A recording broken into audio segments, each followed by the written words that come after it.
황소연은 도나시에서 태어나 날씬한 몸매에 희고 아름다운 외모를 자랑하였습니다. 그녀는 25세에 결혼하여 아들을 낳았는데 남편은 그녀만을 사랑하고 사업은 잘 되는 등 행복한 삶을 누리고 있었습니다. 그런데 천성이었는지 아니면 행복한 가정에서 오히려 따분함을 느낀 것인지 알 수는 없지만 그녀는 믿을 수 없는 남성 편력에 빠지게 됩니다. 어느 날 술자리에서 동료가 그녀에게 요즘 시대에 연애도 못하는 사람은 멍청한 사람이다 라고 비꼬았고, 이에 자존심이 상한 그녀가 그날 즉시 원나잇을 한 것이 계기가 되었다고 설명하나 쉽사리 믿기는 어렵습니다. 어쨌든 그녀는 낮과 밤, 집과 사무실, 연상과 연하를 가리지 않고 외도하였습니다. 이를 알게 된 남편은 크게 낙담하였고, 이 환양녀나 다시 바람을 피웠다가는 죽여버리겠다라고 말하며 가정폭력으로까지 나아가게 됩니다. 그 후 둘은 늘 다투었고 가정 분위기는 최악으로 치닫습니다. 이런 상황에서 이 부부는 미친 짓거리까지 저지릅니다. 1993년 여름, 어느 날 그녀는 평소 알고 지내던 동생인 백운이라는 여성을 찾아갑니다. 그녀는 자신의 집으로 가 점심이나 먹자며 백운을 유인하였는데 얼마 뒤 남편이 귀가하였습니다. 그러자 그녀는 백운에게 자신이 바람 피운 일이 남편에게 걸려 가정싸움이 끊이지 않는다고 하였습니다. 그래서 하는 수 없이 남편이 마음에 들어하는 여자를 붙여주기로 하였다며 자신의 가정을 위해 남편과 잠자리를 가져달라고 애원하였습니다. 백운이 개소리 그만하라는 취지로 거절하자 두 여인은 다투었고, 그 와중에 속옷 차림의 남편이 들어왔습니다.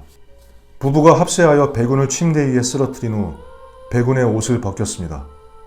그래도 백운은 필사적으로 저항하였고, 짐승 같은 놈들아, 시퍼런 대낮에 개짓을 하다니 이 세상 어디에 부부가 합심하여 유부녀를 모욕하는 인간이 있느냐, 벼락에 맞아 죽으려나 라고 소리쳤습니다.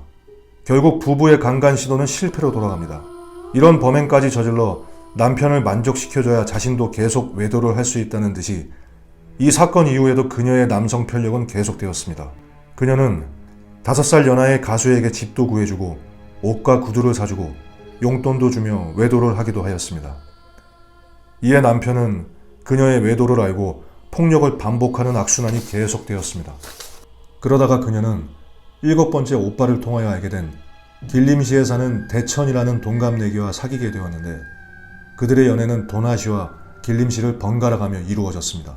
둘이 만나던 어느 날 그녀의 얼굴이 부어있는 것을 발견한 대천은 그 이유를 물었고, 그녀는 남편의 폭력 때문이라고 말하며 남편에 대한 불만과 원한을 털어놓았습니다. 결국 그들은 남편을 살해하기로 마음먹고 때를 물색합니다. 1996년 2월 도나시로 온 대천은 아파트 계단에서 그녀가 유인한 남편을 기다렸다가 살해하려고 하였으나 실패하였습니다. 그녀는 길림으로 돌아간 대천에게 수차례 전화를 걸어 범행을 독촉하였습니다.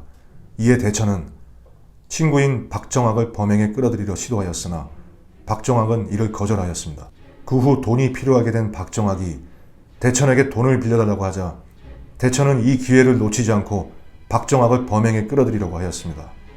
박정학이 주저하자 우린 죽일 사람과 관계가 없으니 공안이 우릴 잡을 수 없다 라고 설득하여 결국 둘은 범행을 저지르기로 약속하였습니다.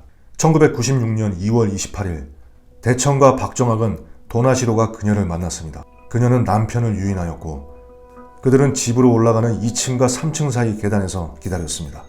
남편이 그 장소에 이르자 박정학이 쇠파이프로 남편의 머리를 가격하였고 대천은 칼로 남편을 수차례 찔렀습니다.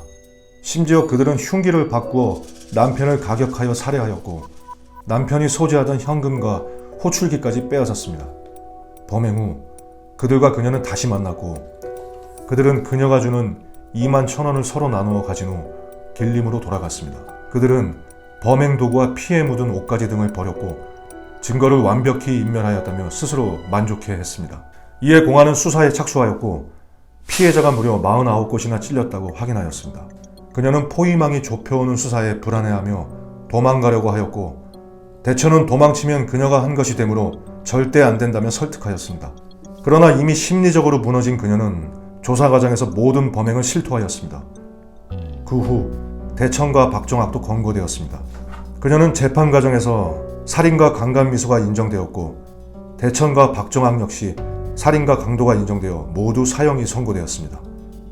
그리고 범행 후 약 2년 3개월 뒤인 1998년 6월 24일 그들은 모두 총살되었습니다. 우리나라도 내연 관계에 있는 사람들이 남편 또는 부인을 살인한 경우는 그 비난 가능성이 크고 필연적으로 인정될 수밖에 없는 사안의 계획성과 중대성으로 다른 일반적인 살인 범행에 비하여 비교적 엄하게 처벌되고 있습니다. 공개된 사안에 따라서는 사회적인 관심사로 대두되어 여론 역시 강한 처벌을 원하는 경우도 매우 많습니다. 현재 재판을 통하여 유무죄가 가려지고 있는 계곡 살인 사건도 그런 예라고 할 수 있을 겁니다. 재판의 결과가 어떨지 궁금해집니다.